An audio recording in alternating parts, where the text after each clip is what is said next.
Today's dish, gagawa po tayo ng paklay. Ayan, meron tayong beef tripe, guys. Meron din tayong spleen. Meron tayong tenga ng baboy. Puso ng baboy.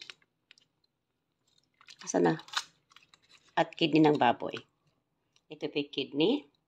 Kaya, pakulan natin ito, nilalagyan po natin ito ng luya at ito pangtanggal sa amoy. Yan. At lalagyan din natin ng asin ang pagpapakulo ng mga ito. Ayun. Palambutin muna natin ito dahil alam nyo, pagdating sa paklay, nauuna talagang lumambot ang mga laman ng loob maliban sa beef tripe, no? At dito naman, pasinagan nga natin ito. Ayun. So, ngayon, babantayin natin ito na maluto, hindi ma-overcook ang puso, ang kidney, at ang spleen. Ang spleen ito po, no? Para siyang baga. Baga yata ito. Parang baga yata ito. Basta alam ko yung recipe. Hindi ko lang alam pangalan nito. So, anyway. Okay. Hintayin po natin na maluto muna ito. Tapos tatanggalin natin. Mauna itong tatanggalin natin dahil madali silang maluto.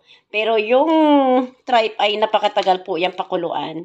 Kaya, mamaya isi-share ko sa inyo paano gawin. Guys, inahain ko na po yung spleen, kidney, puso ng baboy, no? At dinagdag ko dito ang atay ng baboy dahil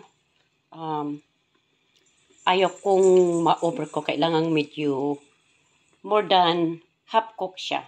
So, less than fully cook. Dahil mahirap na kasi pag atay ng baboy, tumitigas siya at dry. So, kung ayaw nyo ng dry, ito pong gagawin ninyo, no? Na kailangang lutuin nyo na katamtaman lang nung nawala na yung dugo. So, ngayon guys, luto na po yung kasangkapan natin paggagawa ng paklay. At ito pa yung ating kasangkapan, no? At siyempre, yung ating beef broth.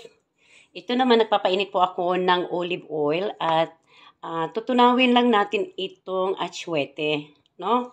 Pangpakulay po yan ng ating paklay. Ayan. So, papatunawin muna. Add natin ngayon ang bawang. Madali lang gumawa ng paklay. Yung bubuong atsuete, matutunaw din po yan pagdating na nilalagay na natin yung broth. Ano po? So, ayan. Siyempre, halos hindi natin makita-kita yung kulay dahil siyempre, kulay yung bawang. Kita pa naman, no? Kita pa naman. Ayan. Babrown lang natin siya ng konti. Don't worry about na dito sa mga nagbubuong matutunaw rin po yan.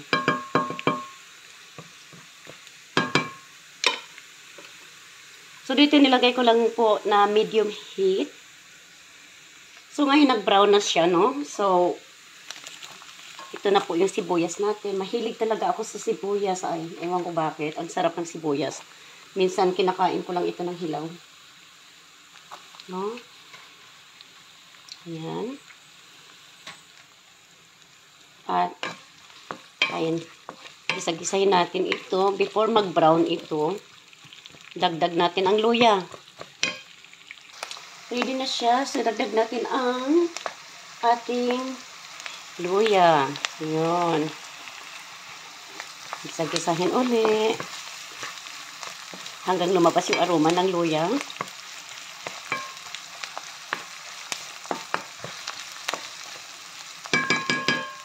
Isama na rin natin ang tuyong laurel.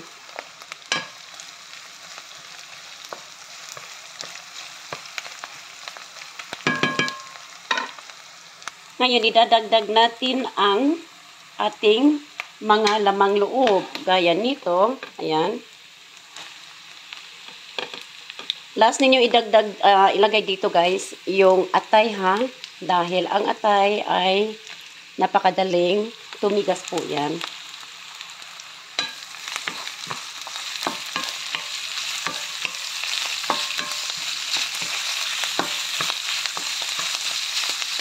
Gumawa din ako ng tinga ng baboy. Bakit? Kasi mahilig ako dito sa tinga ng baboy na gawing kilawin, sukaan, tuyo at sibuyas at loya. Kaya hindi ko po ilalagay lahat. Kunti lang. No? Kunti lang po. Ayan. Ngayon na pumitik-pitik na po siya, idadagdag natin ang suka. Ito. Sa gusto nyo ang asim, no? So, nilagay ko dyan 1.5 spoon na suka. Ngayon, hayaan natin itong mag-evaporate, magkulo-kulo. Kukulo, no? Once na kumukulo po yan, dadagdagan po natin ang tuyo. So, ngayon, i-add natin ang tuyo, no? Mga 1 spoon. Madali itong lutuin, guys. Ang matagal lang, pagpapalambot po ng baked rice. Yan, nagsisisil na siya, no?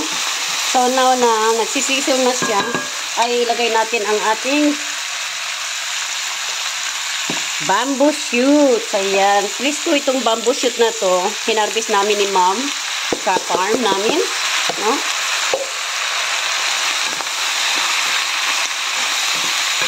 Habang ini-easter natin ito, hinukay-hukay. Ayan. Gisa-gisa lang.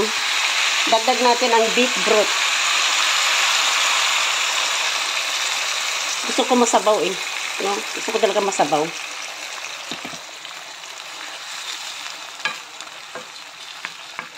Bakit ganyan yan? Kasi meron pa tayong mga sinasahog dito hindi pa kasama. Pagdating na, dinagdag natin ang mga yan, katamtaman lang talaga yan.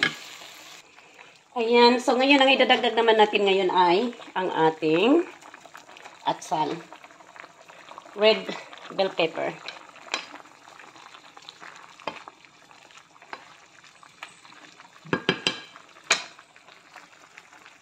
So, ngayon, add naman natin ang ating mga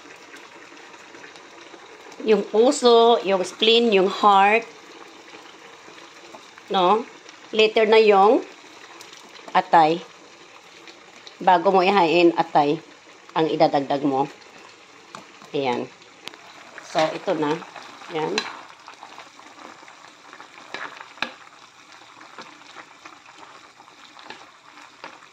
Ito po ang ating paklay.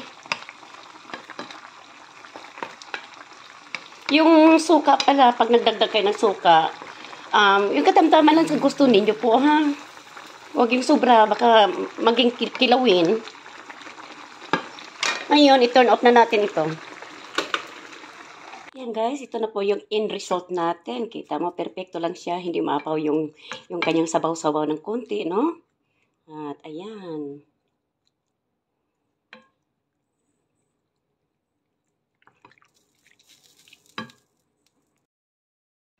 Ito na po ating end result ng ating paklay for today. Nag-cravings lang talaga ako. So, it tastes perfect. Ang ganda ng pagkagawa ko. Kaya guys, halika kain tayo. Let's eat. Paklay.